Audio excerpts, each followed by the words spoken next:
The Vietnam War lasted 10 years, cost America 58,000 lives, and over $1 trillion adjusted for inflation. It brought down a president, stirred social unrest, and ended in defeat. No one in hindsight believes fighting a losing war is ever worth the cost. Consequently, the Vietnam War is usually written off as a colossal strategic blunder and a humanitarian disaster. Yet historical appraisals might have been much different had the Vietnam War followed the pattern of the Korean War, which the United States fought for almost identical reasons, the defense of freedom in Asia. The U.S. had military advisors in Vietnam during the 1950s, but didn't become involved in a major way until 1963.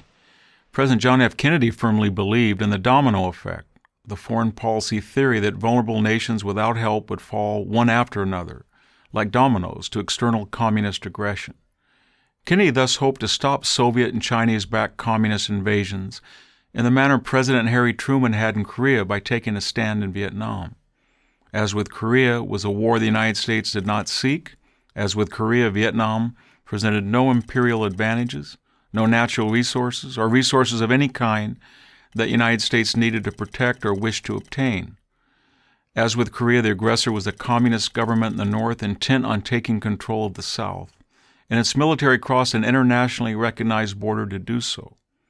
Following Kennedy's assassination in November of 1963, President Lyndon Johnson vastly escalated America's role in 1964. But even as he did so, Johnson prosecuted the war with deep ambivalence, authorizing significantly more troops and money for the war, but never pushing for total victory. In contrast, the North Vietnamese never wavered. They ignored every one of Johnson's many offers to negotiate a settlement. By 1971, the war was at a stalemate, neither side able to establish a clear advantage. The President, Richard Nixon, pursued a two-pronged strategy: to turn over combat operations to the South Vietnamese and to bomb North Vietnam. The effort brought the Communists to the Paris peace talks, and by 1973 the North agreed to a general settlement, establishing two autonomous Vietnamese nations, one communist, one non-communist, in the manner of North and South Korea.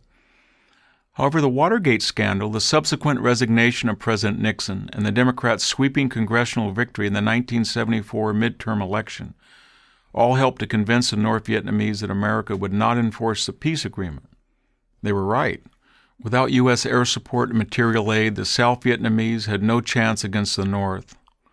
Well supplied by the Soviet Union and the Chinese, the Communists gained full control over the country in April 1975. The war proved far more costly than Korea because the geography and landscapes of Vietnam were far more conducive to insurgency operations.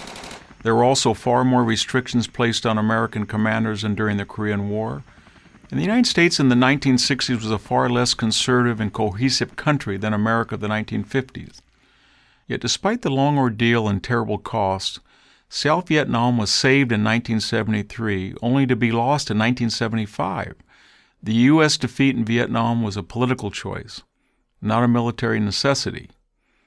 Had the U.S. protected an independent but vulnerable South Vietnam in 1973 and 4, that country would have most likely followed the model of South Korea.